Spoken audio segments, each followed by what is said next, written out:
Now we're going to demonstrate how to ohm out a compressor on a RAC or CAC Samsung equipment. Here we have already removed the insulated jacket so you can see the compressor. You'll see here that the wiring for the compressor comes out and comes up to this Molex plug. All you have to do is simply unplug this Molex plug.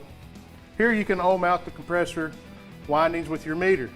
Anything less than 2 ohms shows the compressor to be good. So here we have 1.25. Here we have 1.25. And here we have 1.25. With those readings, it shows that the compressor is good.